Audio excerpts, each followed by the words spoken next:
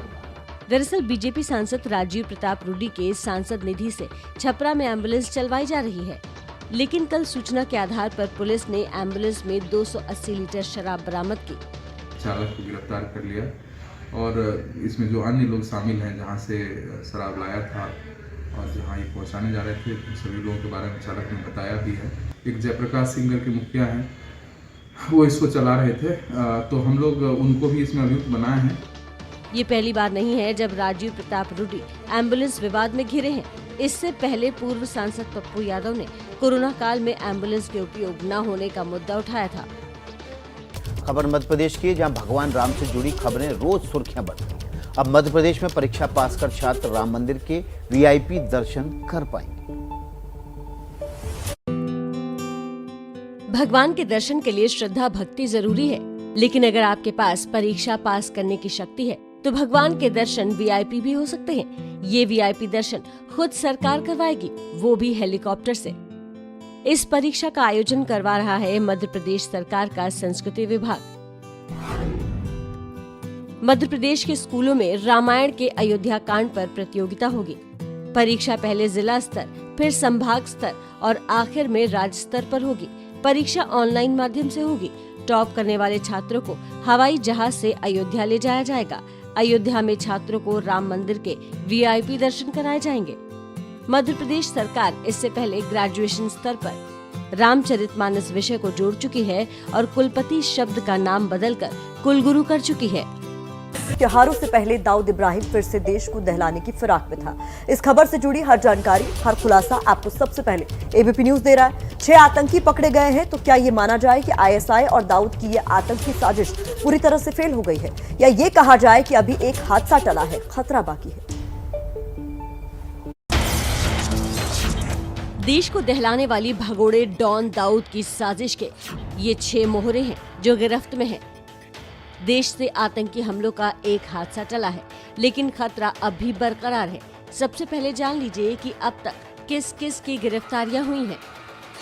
इसमें पहला नाम है जान मोहम्मद शेख का, जो मुंबई का रहने वाला है और उसे पुलिस ने राजस्थान के कोटा से गिरफ्तार किया है। इस गैंग का दूसरा चेहरा है अबू बकर, जो यूपी के बहराइच का रहने वाला है और उसे दिल्ली से पकड़ा गया। तीसरा शख्स ओसामा है, इसे भी दिल्ली में ही गिरफ्तार किया गया। चौथा नाम मूलचंद उर्फ लाला का है, ये यूपी के रायबरेली का रहने वाला है। पांचवा नाम प्रयागराज का जीशान कमर और छठा चेहरा लखनऊ का आमिर जावेद है। कई राज्यों की पुलिस अब इस पूरी साजिश के तार जोड़ने में जुटी है। हालांकि कहा यह जा रहा है कि आखिरी वक्त में पर्दाफाश होने से आतंक के एक धमाके से देश बाल बाल बच गया। 4 शहरों में एक साथ रेड करते हुए 6 व्यक्तियों को हिरासत में लिया तथा उनके पास से उनकी निशानदेही पे एक बहुत ही शक्तिशाली आईईडी प्रयागराज जनपद से बरामद किया, जो कि एक बहुत बड़ी उपलब्धि है। अगर इस विस्फोटक का प्रयोग कहीं भी किया जाता तो बहुत ही भारी मात्रा में जान और माल की क्षति हो सकती थी। लेकिन सवाल ये भी है कि क्या दाऊद की ये आतंकी साजिश पूरी तरह खत्म हो चुकी है या खतरा भी बरकरार है? पूछताछ में जो पता चला है उसके मुताबिक देश के कई शहरों में विस्फोटक पहुंच चुका था। यूपी की रेकी हो चुकी थी, महाराष्ट्र की रेकी करने वाले थे। जान मोहम्मद मुंबई से यूपी जाते वक्त पकड़ा गया। जान मोहम्मद यूपी से विस्फोटक लेने जा रहा था। This particular case is concerned, let me tell you, the city is safe, even the state is safe. ऐसा कुछ भी नहीं है। डोंट ट्राई टू से कि कुछ होने वाला है या होने वाला था। हमको नहीं पता क्या था। कोई भी एक्सप्लोजिव, कोई भी वेपन महाराष्ट्र में नहीं आया। कोई उनका ऑपरेटिव महाराष्ट्र में नहीं आया। It was all at Delhi से उनकी प्रेस कॉन्फ्रेंस के हिसाब से these people were suppose to go there and get things, लेकिन उससे पहले ही उसको पकड़ लिया गया। धमाके के लिए उत्तर प्रदेश पर सबसे ज्यादा फोकस था। कई राज्यों की पुलिस अब इस जांच में लगी है कि विस्फोटक किन शहरों में पहुंचा। इस साजिश में कुल कितने आतंकी शामिल थे। फिलहाल पुलिस को आतंकी उसामा के 2 रिश्तेदारों की तलाश है। बताया जा रहा है कि हुमैद आतंकी उसामा का चाचा है। हुमैद के जिम्मे आईईडी पहुंचाने का काम था। दूसरा संदिग्ध उबैदुर रहमान है, जो उसामा का पिता है। सूत्रों के मुताबिक उबैदुर रहमान दुबई में हो सकता है। ये आईएसआई के सीधे संपर्क में है। उसामा से पूछताछ और चैट से ये खुलासा हुआ है। सूत्रों की माने तो पहले आईएसआई के टारगेट पर यूपी था, उसके बाद महाराष्ट्र। दरअसल दाऊद ने पूरी साजिश ही 1993 के मुंबई ब्लास्ट के पैटर्न पर रखी थी। अलग अलग टीमें बनाई गई थी। एक टीम थी जो कि अंडरवर्ल्ड के हवाले की गई थी, जिसे कि वहाँ पे दाऊद इब्राहिम के भाई अनीस इब्राहिम कोऑर्डिनेट कर रहा था। इस टीम का काम था कि जो वहाँ से फायर आर्म और एक्सप्लोजिव आएंगे उनको ठीक से सुरक्षित तौर पे बॉर्डर के पार कराकर भारत के विभिन्न शहरों में इनको कंसील करके रखना, जब इनका इस्तेमाल होना है उससे पहले तक। और दूसरा काम, ये जो अंडरवर्ल्ड वाली टीम थी, इसका काम था कि फंडिंग ऑर्गेनाइज करना हवाला के थ्रू। 1993 की तरह ही डी कंपनी को विस्फोटक पहुंचाने और फंडिंग का काम दिया गया। दाऊद के भाई अनीस की भूमिका इस बार भी वही थी जो 1993 में थी। 1993 में लॉजिस्टिक के लिए स्थानीय गिरोह का इस्तेमाल हुआ था। इस बार भी यूपी, दिल्ली और महाराष्ट्र के लोगों का इस्तेमाल किया जा रहा है। 1993 के धमाके में ट्रेनिंग के लिए खाड़ी देशों के रास्ते दाऊद के गुर्गे पाकिस्तान पहुंचे। इस बार भी ट्रेनिंग के लिए मस्कट के रास्ते लोग पाकिस्तान भेजे गए। 1993 धमाके में सारा कोऑर्डिनेशन अनीस इब्राहिम ने किया था। 2021 में भी अनीस इब्राहिम को ही कोऑर्डिनेटर बनाया गया है। साजिश थी कि त्योहार के मौके पर एक साथ कई जगहों पर धमाकों से देश को दहलाया जाए। इसमें जो इन्होंने जो बॉम्ब ब्लास्ट करने थे, ये दिल्ली, यूपी, महाराष्ट्र और अदर स्टेट्स में इनके लाइकली टारगेट्स थे। पूरे मामले की जांच का अभी शुरुआती ही चरण है। जैसे जैसे पूछताछ होगी वैसे वैसे पूरा आतंकी प्लान बेनकाब होगा। और अब बात गुजरात से आई अहम खबर की। आज दोपहर 1:30 बजे भूपेंद्र पटेल के मंत्रिमंडल का शपथ ग्रहण समारोह होगा। खबर यह है कि रूपाणी कैबिनेट में शामिल रहे मंत्रियों को हटाया जा सकता है और इसी वजह से शपथ ग्रहण समारोह बुधवार को बार बार टलता रहा। भूपेंद्र भाई रजनीकांत पटेल ईश्वर ने नामे सौगंध लऊं छूके कायदा। गुजरात को नया मुख्यमंत्री मिल गया। पहली बार विधायक बने भूपेंद्र पटेल ने मुख्यमंत्री की शपथ भी ले ली। लेकिन मुख्यमंत्री के साथ मंत्रियों की शपथ पर पेच फिलहाल फंस गया है और बार बार टल रहा है। पहले मंत्रियों का शपथ ग्रहण समारोह बुधवार दोपहर में होना था, फिर इसे शाम तक के लिए टाल दिया गया। अब शपथ ग्रहण के लिए आज दोपहर 1:30 बजे का वक्त तय किया गया है। मंत्रिमंडल गठन में समस्या क्यों आ रही है, ये समझ लेते हैं। क्यों बीजेपी मुख्यमंत्री पद के लिए बड़ा दांव खेलने के बाद मंत्रियों का चयन कर पा रही है, ये जान लेते हैं। दरअसल नए सीएम भूपेंद्र पटेल पूरे मंत्रिमंडल में बदलाव चाहते हैं। इसको लेकर गुजरात बीजेपी में तनातनी तेज हो गई है। बड़ी खबर यह है कि मंत्रिमंडल में नए चेहरों को प्राथमिकता दी जाएगी। महिलाओं की संख्या भी बढ़ाई जा सकती है। जातीय समीकरण को बिठाने के साथ साफ सुथरी छवि के नेताओं को तवज्जो देने का प्लान है। विजय रूपाणी के इस्तीफे के बाद बीजेपी के दिग्गज नेता नितिन पटेल, भूपेंद्र सिंह चुडासमा, आरसी फाल्दू और कौशिक पटेल के सियासी भविष्य को लेकर भी सवाल खड़े हो रहे हैं। ये चारों ही गुजरात बीजेपी के पुराने चेहरे हैं। सबसे बड़ा सवाल पूर्व डिप्टी सीएम और कद्दावर नेता नितिन पटेल को लेकर है, जो इस बार भी सीएम बनने की रेस में पिछड़ गए। भूपेंद्र पटेल और नितिन पटेल दोनों पाटीदार समुदाय से हैं। सीएम और डिप्टी सीएम दोनों ही पद एक ही समाज को देने की संभावना कम ही है। खैर, खबर ये है कि सभी पुराने मंत्रियों को हटा दिया जाएगा। भूपेंद्र पटेल सरकार की नई कैबिनेट में 26 से 27 मंत्रियों को मंत्री पद की शपथ आज दिलाई जा सकती है। करीब 15 महीने बाद बीजेपी के सिर के ताज गुजरात में चुनाव है। ऐसे में बीजेपी आला कमान किसी भी हाल में कोई रिस्क नहीं लेना चाहता और पुराने मंत्रियों को हटाकर सरकार की नई छवि पेश करना रणनीति का हिस्सा है।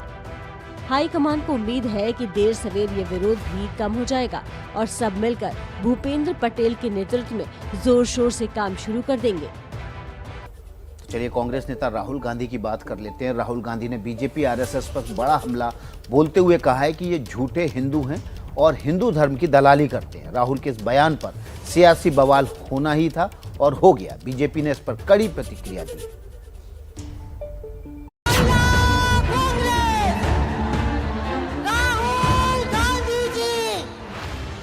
कल राहुल गांधी दिल्ली में महिला कांग्रेस के स्थापना दिवस कार्यक्रम में थे। यहाँ उन्होंने बीजेपी आरएसएस पर जमकर हमला बोला। कार्यक्रम महिलाओं से जुड़ा था। यहाँ राहुल ने दुर्गा, लक्ष्मी और सरस्वती की शक्ति पर अपनी बात रखी और बीजेपी आरएसएस पर तंज कसा। जहाँ ये जाते हैं कहीं लक्ष्मी को मारते हैं, कहीं दुर्गा को।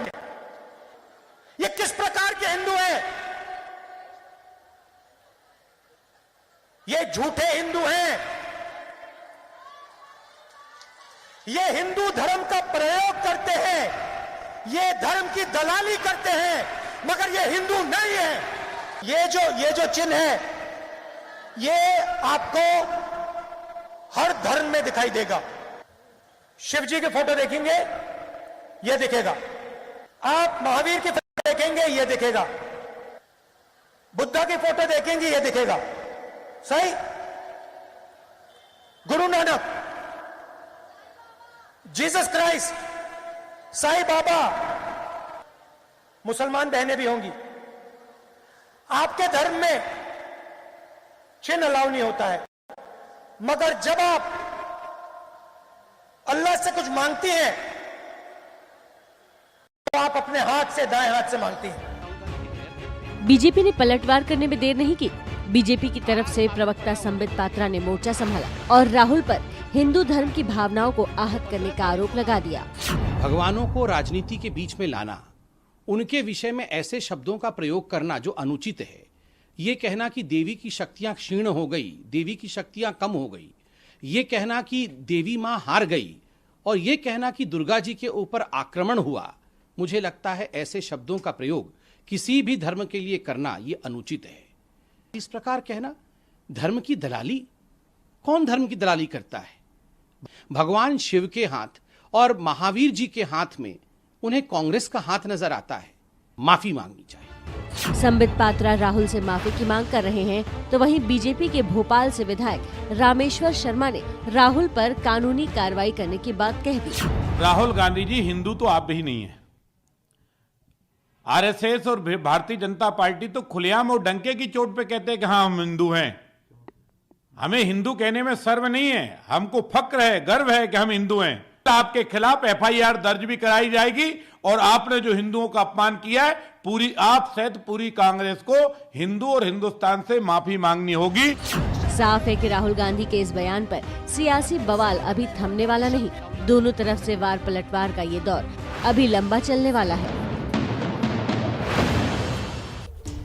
और इस वक्त एक बड़ी खबर आपको बता दें, मिस्टर इंडिया रह चुके बॉडी बिल्डर मनोज पाटिल ने मुंबई में खुदकुशी की कोशिश की है। जानकारी के मुताबिक सुसाइड की कोशिश से पहले मनोज ने एक नोट भी लिखा है जिसमें अभिनेता और इन्फ्लुएंसर साहिल खान को जिम्मेदार बताया गया है।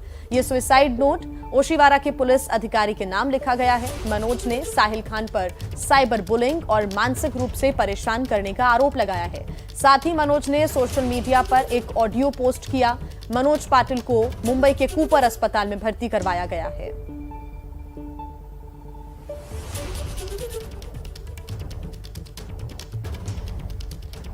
तो अब आगे देखना होगा कि इस मामले को लेकर क्या कार्रवाई होती है। फिलहाल ये प्राथमिकता है कि मनोज पाटिल का इलाज कूपर अस्पताल में चल रहा है, वो स्वस्थ रहे और उसके बाद देखना होगा कि क्या कदम उठाए जाते हैं प्रशासन, पुलिस की तरफ से, क्योंकि अभी सेहत को लेकर हालांकि कोई जानकारी नहीं है। देखना होगा कि कूपर अस्पताल की तरफ से जब मनोज पाटिल का मेडिकल बुलेटिन जारी होगा तो उसमें क्या बातें सामने आती हैं। इरफान जी, जैसा कि पिछली क्लास में बात हुई थी कि ढेर सारे सरप्राइजेस लेकर आएंगे, लेकिन मेरा ऐसा मानना है कि हम और पूरा देश इस वक्त गणेश उत्सव में डूबा हुआ है। तो गणेश उत्सव से जुड़ा हुआ कुछ खास?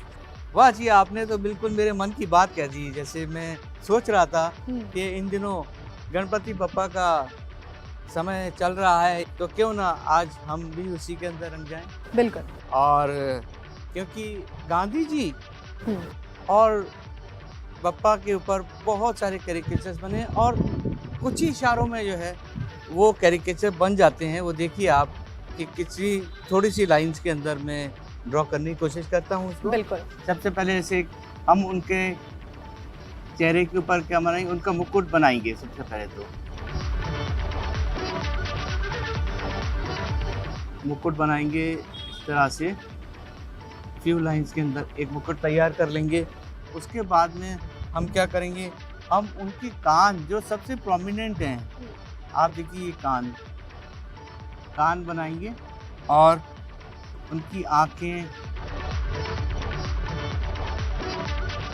ये उनकी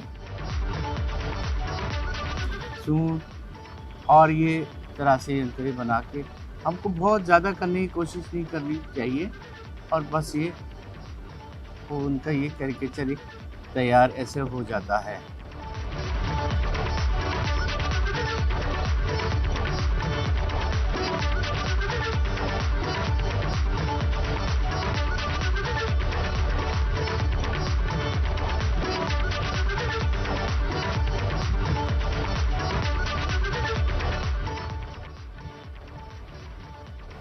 बिल्कुल, आशीर्वाद देते हुए बप्पा।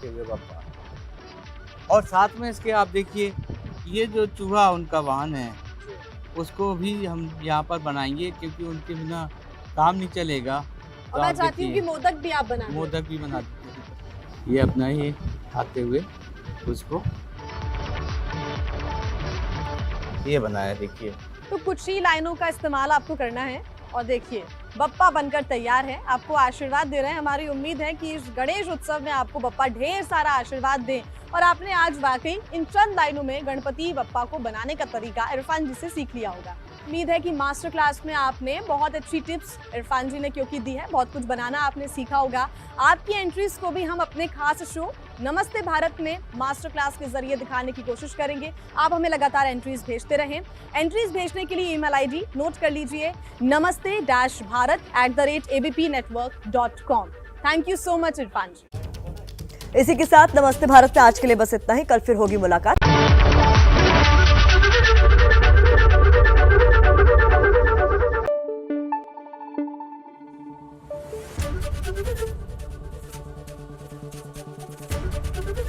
एबीपी न्यूज आपको रखे आगे।